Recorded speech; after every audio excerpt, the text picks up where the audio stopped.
What if the busiest part of your workday is actually the least productive? It sounds strange, doesn't it? After all, meetings feel important.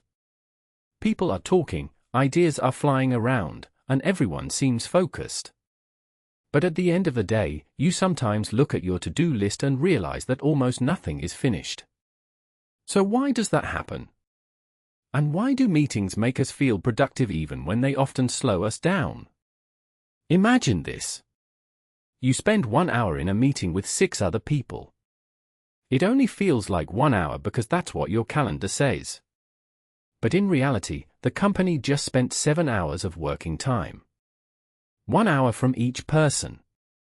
Suddenly, that simple meeting becomes much more expensive than it first appeared. Most of us don't question meetings because they have become a normal part of work. If your calendar is full, you feel needed.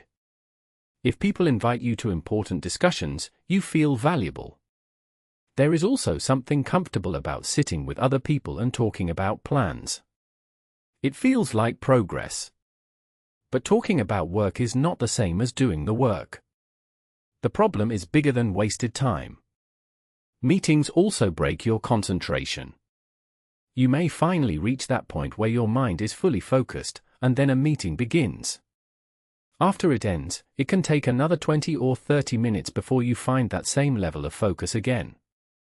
By then, another email or another meeting may already be waiting. But here's what nobody talks about. Many meetings are not really about solving problems. They are about reducing uncertainty. People want to feel informed. They want to know what everyone else is doing. That feeling is understandable. But information alone does not create results. Think about your own life for a second. Does this sound familiar? You leave a meeting feeling motivated. Everyone agrees on the next steps. People smile. Someone says, "Great meeting." Then 2 days later, nobody has started the task because everyone thought someone else would do it. The first insight is simple. Activity is not the same as progress. Picture a small marketing team preparing for a product launch. They meet every morning for 45 minutes. They discuss ideas, possible problems, and future plans. Everyone enjoys the conversation. But after 1 week, they realize that the website is still unfinished because they spent so much time discussing the work instead of completing it. The interesting part is that nobody was lazy. Everyone was busy. The calendar was full. Yet the most important task stayed unfinished. Being busy can easily hide the fact that very little is moving forward. Real progress usually looks quieter. One designer spends 3 focused hours creating a new page. A writer finishes an article without checking messages every 5 minutes. These moments don't look exciting from the outside, but they create real value. And this is where most people get it completely wrong. We often measure work by how visible it is. Meetings are visible. Deep, focused work is not. But visible work is not always valuable work. The second insight is that meetings often grow because nobody wants to say no. Imagine a manager who schedules a weekly meeting with 10 people.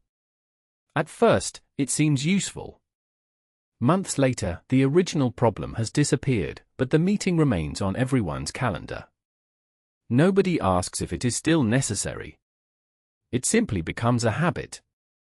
A friend of mine once worked in an office where there was a meeting every Monday morning.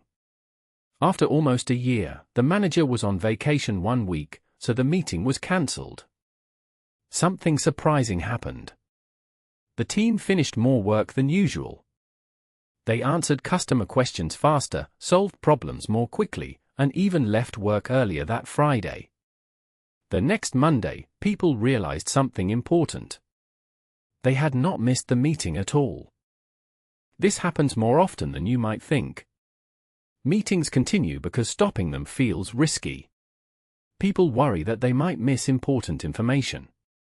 But sometimes the biggest risk is protecting a routine that no longer helps anyone. Here's a counterintuitive fact. Canceling one unnecessary meeting each week may improve your productivity more than finding a new time management app. You don't always need better tools. Sometimes you simply need fewer interruptions. The third insight is that the best meetings usually end with clear action, not more discussion.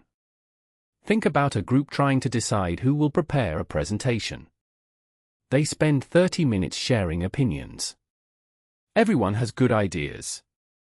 Finally, the meeting ends with the words, "Let's think about it and discuss it again tomorrow." Nothing has changed. Now imagine a different ending. One person says, "Sarah will prepare the first draft by Thursday. James will review it on Friday." The meeting lasts only 15 minutes. Everyone leaves knowing exactly what to do. Which meeting creates better results? The difference is not intelligence. It is clarity. Good meetings answer simple questions.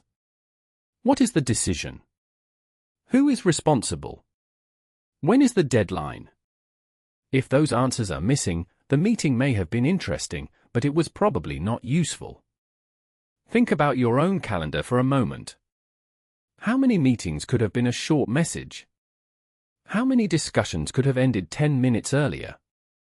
These are uncomfortable questions, but they are worth asking.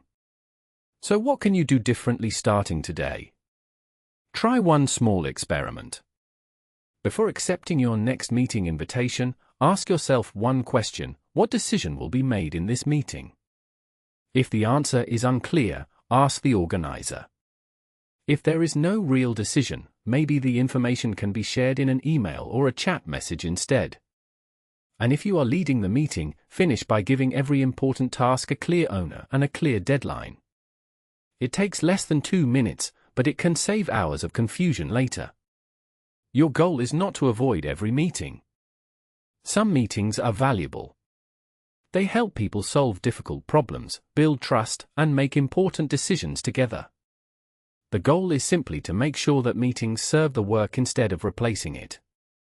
The next time you leave a meeting feeling productive, pause for a second. Ask yourself one simple question.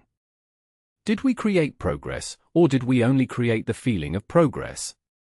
That small question can completely change the way you work. And sometimes, the most productive meeting is the one that never needs to happen.